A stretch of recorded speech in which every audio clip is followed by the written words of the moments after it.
Bismillahirrahmanirrahim. Alhamdulillahirabbil alamin. Allahumma shalli wa sallim ala sayyidina Muhammadin wa ala alihi wa sahbihi ajmain. Amma ba'd.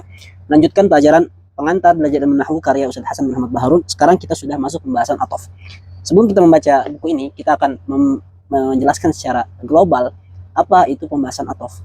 Huruf ataf ini fungsinya adalah menyatukan dua frasa atau dua kata atau dua kalimat sehingga keduanya memiliki hubungan makna tertentu. Dalam bahasa Indonesia mungkin bisa katakan ini adalah kata penghubung seperti dan, atau, kemudian, dan lain sebagainya.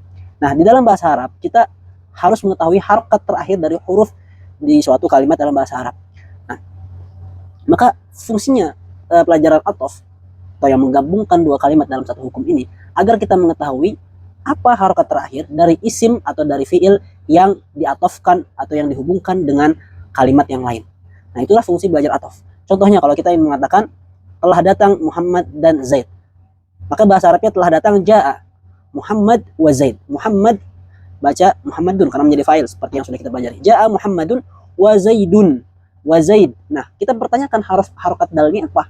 Nah, dalam pembahasan ataf, isim yang dihubungkan dengan isim yang sebelumnya maka harokatnya harus mengikutinya.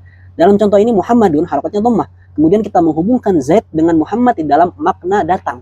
Sehingga harokat terakhir dari kalimat Zaid harus berharokat yang sama dengan harokat Muhammad, yaitu dhammah. Maka menjadi ja'a Muhammadun wa Zaidun. Telah datang Muhammad dan Zaid. Contoh lain misalnya kita ingin mengatakan saya membeli kitab dan pulpen. Saya membeli, bahasa Arabnya ishtaraitu. Saya telah membeli. Kitab al-kitab, pulpen wal qalam. Ishtaraitul kitaba wal qalam. Aku telah membeli kitab dan pena. Al-kitaba di sini kita baca fathah. Mengapa? Karena dia menjadi objek dari pembelian, yaitu maf'ul bihi dan harokatnya fathah seperti yang kita sudah pelajari. Lalu kita ingin menghubungkan pulpen dengan kitab. Lalu kita ingin menghubungkan pulpen dengan kitab melalui huruf ataf waw, yaitu wal qalam. Al-qalam, harokat huruf terakhir mimnya kita perlu pertanyakan apa harokatnya, dhammahkah, fathahkah, atau kasrah. Karena dia dihubungkan dengan kitab dan kitab menjadi maf'ul bi dan harokatnya fathah, maka al-qalam juga harokat terakhirnya harus fathah. Maka menjadi ishtaraitul kitaba wal qalama. Nah, itulah fungsinya huruf ataf. Mari kita baca perkataan Ustaz Hasan Baharun di dalam buku ini. Nomor 10. Huruf ataf. Wawul ataf dan saudara-saudaranya. Isim yang jatuh sesudah wawul ataf, waw dan saudara-saudaranya harokatnya sama dengan isim yang sebelumnya.